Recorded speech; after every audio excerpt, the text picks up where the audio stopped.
Hello guys, welcome back again sa ating YouTube channel no, The Action Man. Una sa lahat, may shoutout po sa lahat ng mga kakampeng at sa mga hindi man mga kakampeng. Kung interesado ka sa video ito, patapusin mo na hanggang dulo at huwag nyo nang kalimutan na i-like at i-share ang ating video para malaman naman ng ilan sa ating mga kababayan na nagtutulog-tulugan sa katotohanan.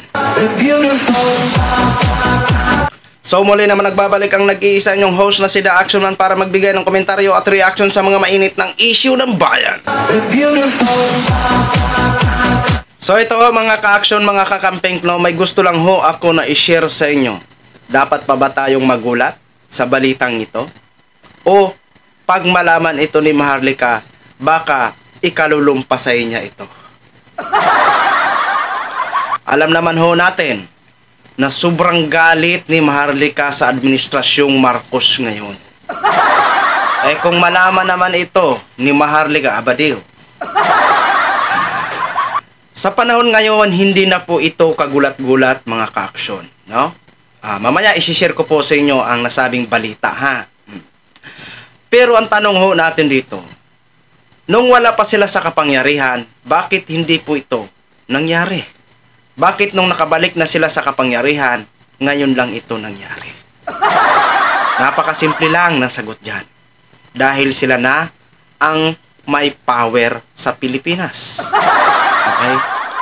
So ito ho mga ka-action, noong January 10, ibinasura naman ang isa sa mga ill-gotten wealth ng mga Marcoses ng Sandigan Bayan Port Division ho mga ka-action. Dahilan daw sa ang iprenesenta nilang testigo ng prosecution ay hindi kwalipikado. Tingnan mo. Okay. Sige ha, bago tayo magtuloy-tuloy, panoorin po muna natin itong video ho, mga ka-action. Ibinasura ng Sandigan Bayan 4th Division ang ill-gotten wealth case na isinampa laban sa associates ni dating Pangulong Ferdinand Marcos Sr. at dating First Lady Imelda Marcos na nagsisilbing stockholders ng pinakamatandang telecommunications company sa bansa. Kaugnay ito ng 3,305 shares ng Eastern Telecommunications Philippines Incorporated o ETPI na inakusahang pinahawakan sa 10 minority stockholder para sa mag-asawang Marcos. Ibinasura ng Anti-Graft Court noong January 10 ang kaso laban sa grupo ni Nieto dahil nagpresenta lamang umano ng isang hindi kwalipikadong testigo ang prosekusyon. Kabilang sa mga napawalang sala sa kasong ill-gotten wealth, sina Rosario Arellano, Victoria Legarda, Angela Lobregat, Benito Nieto, Carlos Nieto, Manuel Nieto III, Maria Rita de los Reyes, Carmen Tuason, Ramon Nieto Jr. na siyang legal na kinatawan ng yumaong si Ramon Nieto at ang panghuli si Benigno Manuel Valdez na legal representative naman ng yumaong si Rafael Valdez. So yun na ho mga ka-action, mga kakamping, no, napakinggan na po natin at napanood na po natin ang balita na hindi naman katakataka sa panahon ng administrasyong Marcos. Dati sinabi ng PCGG na mahihirapan na ang pamilyang Marcos na makuha ang yaman nila na kinuha dati ng gobyerno. Pero bakit ngayon wala nang imposible sa kanila? Dahil nakabalik na sila sa kapangyarihan.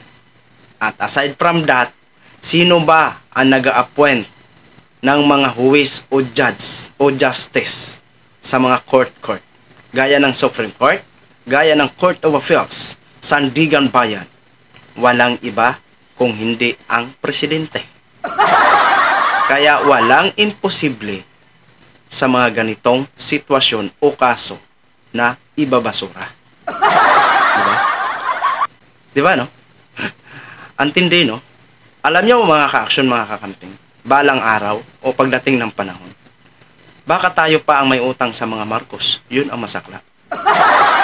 Diba? Okay. Wala tayong magagawa kung yun ang naging desisyon ng Sandigan Bayan. Wala tayong magagawa eh. Pero ang tanong lang ho natin dito, bakit nung mga panahon na wala pa sila sa power, bakit hindi ito na ipanalo? Bakit hindi ito na basura? Dahil ba sa kawalan sila ng kapangyarihan? Ngayon na nasa kapangyarihan na sila, nagawa na nila? Nagawa na nila na unti-untiin bawiin? Diba? Si Inday Maharlika, ano naman ang masasabi mo nito, Inday Maharlika? Baka mamaya, high blood ka naman dyan sa live mo, ha? Oo, diba? Ang masabi ko lang, wala na tayong magagawa. Pero sana, naging patas ang batas. Kung anong naging decision sana dati, kung naano naman sana, dapat noon pa to, dinesisyonan kung ibabasura o hindi. Hindi yung si Bongbong Marcos na nakaupo, si Mr. President Bongbong Marcos na. Saka pa nangyari ang mga ito, di ba? So yun lang ho mga ka-action, mga kakamping knogin, share ko lang ho sa inyo. Maraming salamat po sa ating mga viewers Luzon, Visayas, South Mindanao, all over the world. Ako po ang inyong lingkod, si The Action Man. Good morning, everyone! Beautiful.